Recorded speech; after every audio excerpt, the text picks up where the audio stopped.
نحمده ونصلي على رسوله الكريم اما بعد۔ جناب نبی کریم صلی اللہ علیہ وسلم کی یہ حدیث کل آپ کے سامنے ذکر کی تھی کہ رمضان المبارک میں 4 چیزوں کی کثرت کرنی چاہیے۔ ان میں سے پہلی چیز سے متعلق ضروری گفتگو کل ہو گئی ہے،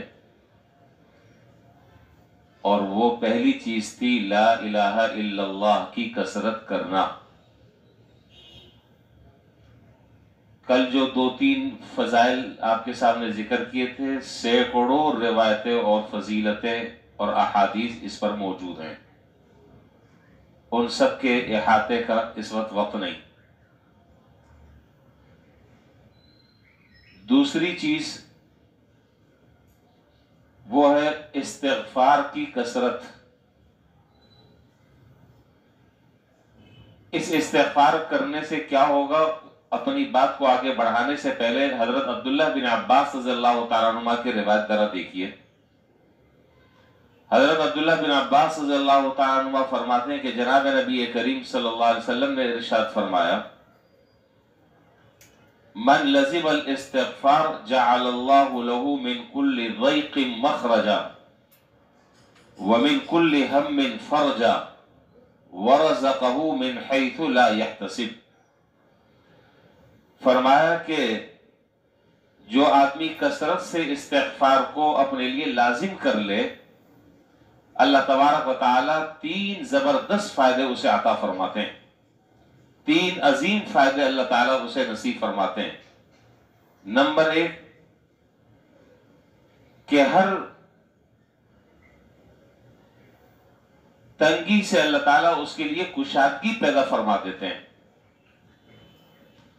اور ہر غم اور پریشانی کو اللہ تعالیٰ دور فرما دیتے ہیں۔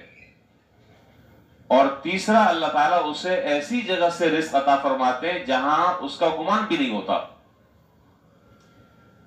تو یہ عمل ایک ہے، اور فائدے آپ دیکھیے۔ حضرت حسن بصری رحمۃ اللہ علیہ کے بارے میں کتابوں میں لکھا ہے کہ حضرت خواجہ حسن بصری رحمۃ اللہ علیہ کی خدمت میں چند لوگ حاضر ہوئے اور اپنی انہوں نے آپ کے سامنے مشکلات کا ذکر کیا اور اپنی پریشانیوں کا ذکر کیا۔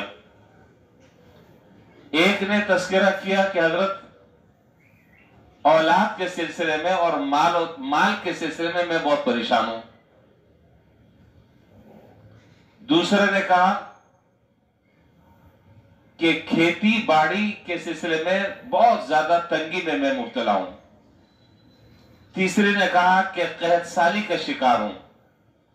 چوتھے نے کہا کہ اولاد کے سلسلے میں بڑے مسائل ہیں۔ فَأَمَرَ كُلُّهُمْ اسْتِغْفَارٍ، چنانچہ آپ نے ان چاروں کے چاروں لوگوں کو کہا کہ بھئی استغفار کثرت سے کرو۔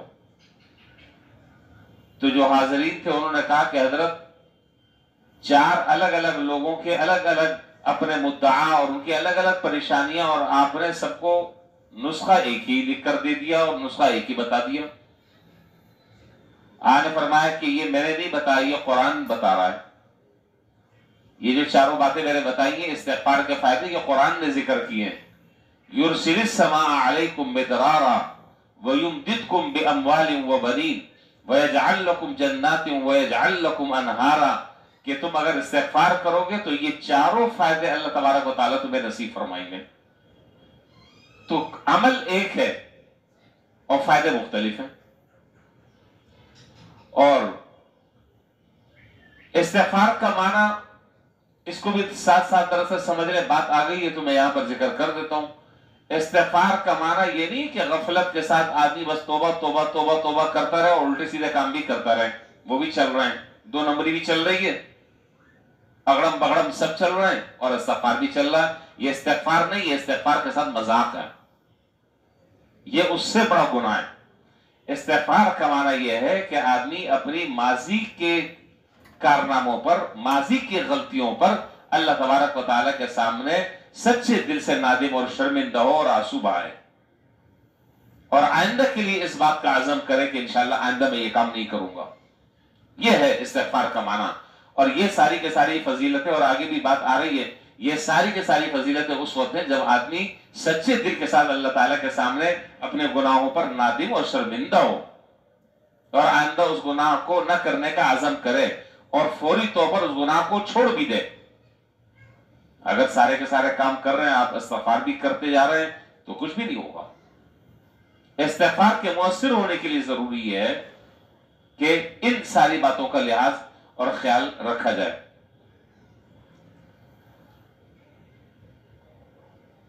حضرت ملا علی قاری رحمۃ اللہ علیہ نے، جو بڑے عظیم محدث گزرے ہیں، انہوں نے استغفار کی فضیلت سے متعلق ایک عجیب نکتہ بیان فرمایا اور لکھا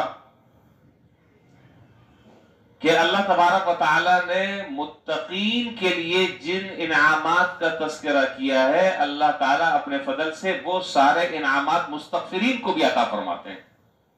یعنی آپ اندازہ لگائیں کہ متقی جن لوگوں کو، متقیوں کو اللہ تعالیٰ جو انعامات اللہ تعالیٰ عطا فرما رہے ہیں، وہ مستغفرین کو بھی اللہ تعالیٰ دے رہے ہیں جو صرف توبہ اور استغفار کر رہے ہیں، ان کو بھی اللہ تعالیٰ وہی انعامات سے نواز رہے جن انعامات سے اللہ تعالیٰ نے متقیوں کو نوازا۔ تو بھائی یہ بڑا عجیب و غریب عمل ہے، اور رمضان المبارک میں تو ویسے بھی ہر آدمی کا دل شیطان بند ہوتا ہے، دل کے اندر آدمی کی نرمی ہوتی ہے، اللہ تعالیٰ کی طرف رجوع کرنے کا جذبہ ہوتا ہے، اپنی غلطیوں پر ویسے بھی ندامت اور شرمندگی ہوتی ہے، آدمی اللہ تعالیٰ سے توبہ استغفار تو ویسے ہی کرتا ہے۔ ضرورت اس بات کی ہے کہ اس استغفار کی کثرت کریں، تو انشاءاللہ یہ سارے فائدے حاصل ہو جائیں گے۔ اور اس میں ان لوگوں کے بھی سوال کا جواب آ گیا، ان بیچارے پریشان حال لوگوں کی بھی پریشانی کا حل اس سے نکل گیا، جو یہ کہتے ہیں کہ جی آج کل حالات بہت ٹائٹ جا رہے ہیں۔ یہ نسخہ استعمال کریں، جو نسخہ بھی آپ کو میں دے رہا ہوں، یہ نسخہ استعمال کریں، کثرت سے استغفار کریں، کثرت سے اور سچے دل کے ساتھ کریں۔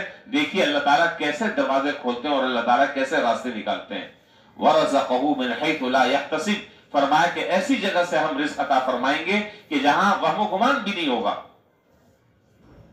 اللہ تعالیٰ تو ایسے قادر مطلق ہیں۔ اور حضرت علی رضی اللہ تعالیٰ عنہ کا قول اس سلسلے میں بڑا عجیب و غریب قول ہے، آپ نے وہ بات درسی لمبی ہے، پھر انشاءاللہ وہ بات زندگی رہی تو کل کریں گے انشاءاللہ۔ تو بہرحال خلاصہ یہ ہے کہ لا الہ الا اللہ کی کثرت بھی ہو اور اس کے ساتھ ساتھ استغفار کی کثرت بھی ہو، تو اللہ تعالیٰ یہ جملہ فوائد جو ہے وہ انشاءاللہ نصیب فرمائیں گے، اور اس کے جتنے بھی ثمرات اور برکات ہیں ان سب سے انشاءاللہ ہم مستفید ہوں گے۔ وآخر دعوانا الحمدللہ رب العالمین۔